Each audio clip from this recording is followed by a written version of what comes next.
No es una guerra declarada. No es una invasión formal. Pero tampoco es paz. En el Caribe y el norte de Sudamérica se está configurando una nueva etapa de tensión estratégica que va mucho más allá de movimientos militares aislados o declaraciones diplomáticas puntuales. Se trata de un proceso prolongado de presión y respuesta en el que confluyen la señalización militar, la confrontación política y una intensa batalla narrativa destinada a moldear la percepción internacional de los acontecimientos. Cada acción, cada comunicado y cada imagen difundida cumple una función doble: operar en el terreno real y construir un relato que influya tanto en audiencias internas como externas. Desde la perspectiva de Estados Unidos, la región se ha convertido en un espacio prioritario para demostrar capacidad de control, vigilancia y acción. Washington ha reforzado su presencia mediante despliegues marítimos, interdicciones navales y anuncios oficiales que se presentan como parte de una estrategia integral contra el narcotráfico, el contrabando y las redes criminales transnacionales.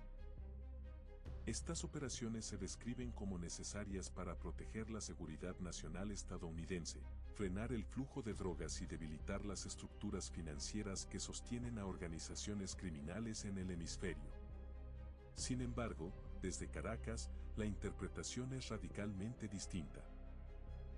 El gobierno venezolano presenta estas mismas acciones como evidencia de un cerco progresivo, una estrategia de asfixia que no se limita al combate al narcotráfico, sino que apunta directamente a la estabilidad del Estado, a su liderazgo político y a su soberanía.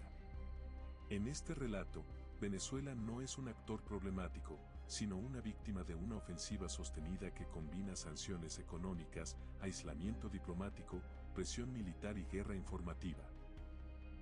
En el centro de esta narrativa se encuentra el presidente Nicolás Maduro, quien ha construido su discurso en torno a la idea de resistencia histórica.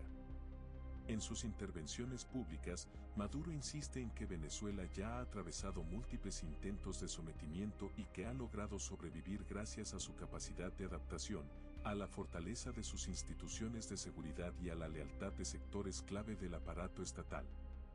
El mensaje es reiterativo y deliberado. Si el país ha resistido años de sanciones, colapso económico y presión internacional, también resistirá esta nueva fase de confrontación.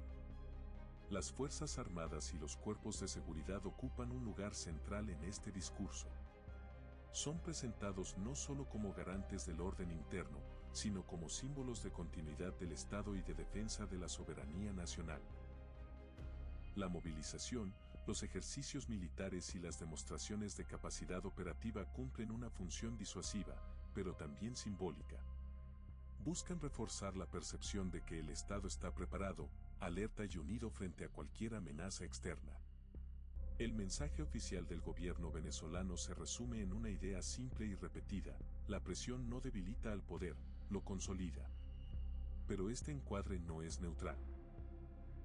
La forma en que se presentan los hechos resulta crucial, porque permite reinterpretar acciones externas como agresiones directas y, al mismo tiempo, justificar medidas internas cada vez más restrictivas.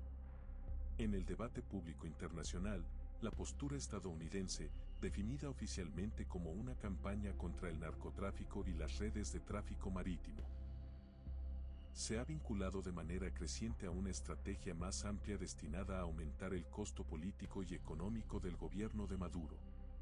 Informes periodísticos y análisis especializados señalan que las operaciones navales no pueden entenderse de forma aislada, sino como parte de un conjunto de herramientas de presión que incluyen sanciones financieras, persecución judicial de figuras clave y aislamiento diplomático. Los reportes más recientes describen ataques estadounidenses contra embarcaciones sospechosas de transportar drogas, así como una intensificación de la vigilancia en corredores marítimos estratégicos. Funcionarios estadounidenses sostienen que estas acciones buscan interrumpir rutas clave del narcotráfico regional. Sin embargo, voces críticas cuestionan la falta de transparencia y la insuficiencia de pruebas en algunos casos, advirtiendo sobre el riesgo de errores, abusos o el uso excesivo de la fuerza. En este contexto de alta tensión, cada despliegue militar adquiere una carga simbólica que va más allá de su impacto inmediato. Desde el punto de vista operativo, Washington afirma que está desarticulando redes criminales y reduciendo flujos ilícitos. Desde el punto de vista político, estas mismas acciones refuerzan la narrativa venezolana de una amenaza inminente, alimentando la percepción de que Estados Unidos prepara una escalada mayor y que el país debe responder como si su soberanía estuviera en peligro directo. Dentro de Venezuela, esta percepción ha sido utilizada como argumento central para endurecer el control interno. Diversos informes describen un ambiente político cada vez más cerrado, caracterizado por detenciones selectivas, restricciones a la protesta, mayor vigilancia y la expansión de marcos legales punitivos. Estas medidas se presentan oficialmente como necesarias para defender al país de intentos de desestabilización impulsados desde el exterior, pero en la práctica reducen significativamente el espacio para la disidencia y el pluralismo político. Este endurecimiento ocurre en un contexto político particularmente sensible.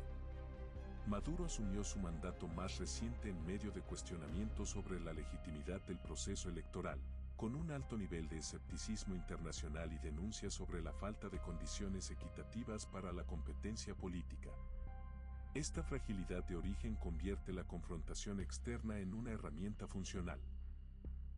Permite cerrar filas, reforzar la lealtad interna y desviar la atención de problemas estructurales como la crisis económica, el deterioro de los servicios públicos y la migración masiva.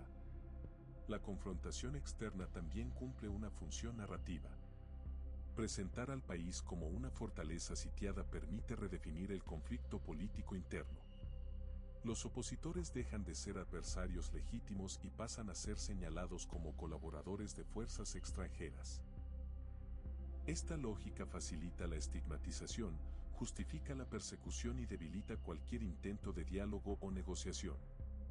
Por su parte, la administración estadounidense, encabezada por el presidente Donald Trump, ha sido descrita en múltiples análisis como más confrontacional en 2025, con un énfasis marcado en la proyección de fuerza y en acciones de cumplimiento agresivas.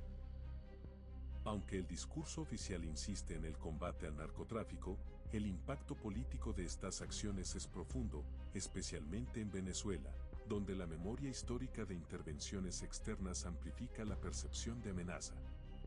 En Caracas, la respuesta ha sido deliberadamente visible. El lenguaje del gobierno es directo, firme y reiterativo.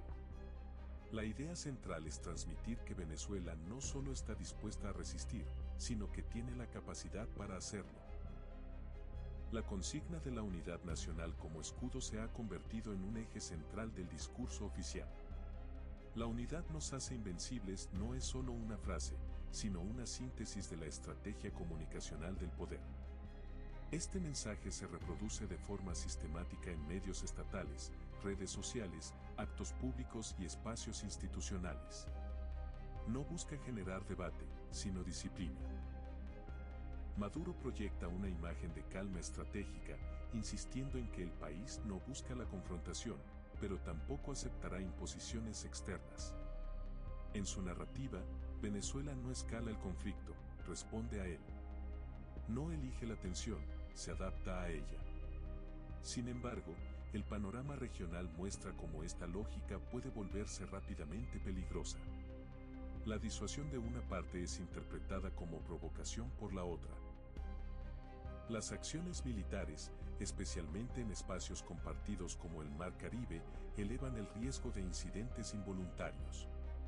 Organizaciones de derechos humanos y analistas internacionales han expresado preocupación por los estándares de prueba utilizados en las interdicciones marítimas y por el riesgo de uso indebido de la fuerza. Informes recientes indican que al menos 105 personas han muerto en 29 ataques documentados desde principios de septiembre de 2025. Estas cifras han intensificado las críticas a la campaña estadounidense y han alimentado el debate sobre la legalidad y proporcionalidad de las operaciones.